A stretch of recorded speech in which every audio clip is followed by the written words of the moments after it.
আর ভালো লাগছে না। রাতের বেলায় এত রাত হয়ে যায় তাও খেতে আসে না এরা, কেন যে খেতে আসে না বুঝি না।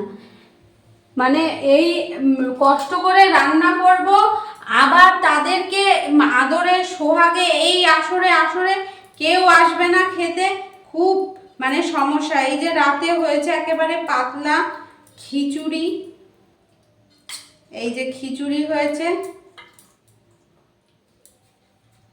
আর তাও আবার এত ছোট পাত্রে করেছি যে তোদের জন্য কি কষ্ট করে রান্না করেছি আজকে।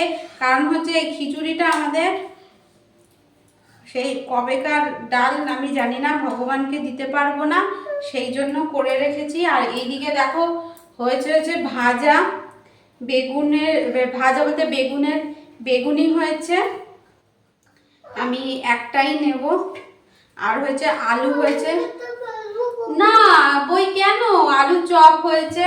আর এখানে হয়েছে লাবড়া, কেন না খেয়ে নিতে না হলে ভাজানো, কৃষ্ণা রাগ করে, কৃষ্ণা রাগ করবে, প্রচন্ড রাগ করবে। এই যে লাবড়া হয়েছে, এলাহি আয়োজন কিছু করি না, কিন্তু এই যে হচ্ছে দেখো একদম সিম্পল মেনু। তো চলে আসো তোমরা, তাড়াতাড়ি আসো, খেতে আসো। কখন খাবে, কখন খাবে বাবা, কালকে আবার স্কুল, কখন খাবি বই?